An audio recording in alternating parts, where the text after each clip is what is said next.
One of the fulfillment of a man in life is to have his own house designed to his own taste. Such building in most cases will possibly take into consideration what the owners lack while he was in the rented apartment.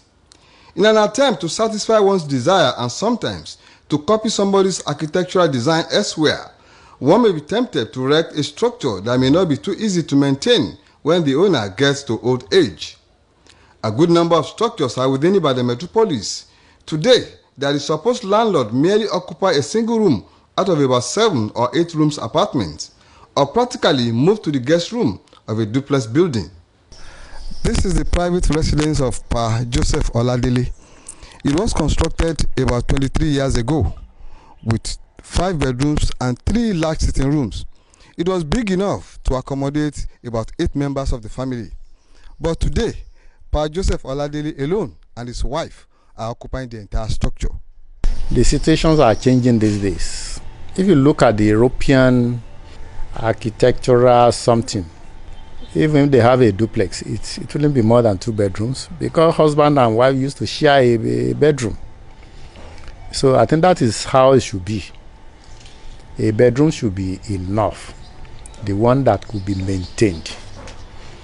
And when building these days, it is better that the house is small and you have larger space outside. If you like, plant trees that will yield fruits for you.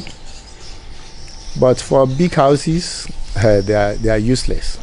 Similarly, Mrs. Adepeju Eson and her husband had their 8-bedroom apartment 20 years ago.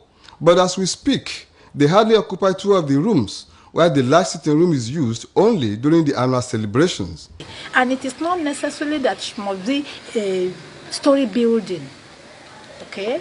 Because when it gets to old age, what really happens, or what usually happens, is that people will now build something smaller downstairs, or daddy and mommy or grandpa and grandma will now come from upstairs and come and stay. At times, some people will even stay in the ones they call guest room. The idea of erecting a building structure for one's children is old-fashioned, as none of the children of today will be willing to stay in a house designed over 20 years ago. This reporter, however, noticed that most of such buildings have been converted to either guest houses or private schools, or restructured for rentage, while some are under lock and key as the supposed owner have gone to stay with their children overseas, and the building in question cannot be redesigned for other purposes. A structural engineer, Adekami Adewale, admonished other potential house owners to always look into the future and construct modest buildings that will be easier to manage later in life. You want to design a building, and you want to have a building shelter, comfortable shelter, that you will be able to maintain their old age, not a place for rats and rodents and reptiles, because the places and the spaces are not utilized. That don't be like the Joneses. Build within your capacity and foresee what the future looks like by the grace of God, and then you have a sustainable future. It is of no use having a building than one will not be able to maintain at old age, and will make a landlord to cohabit with rodents and other dangerous reptiles. Abiodun Akinkunle, BCS News.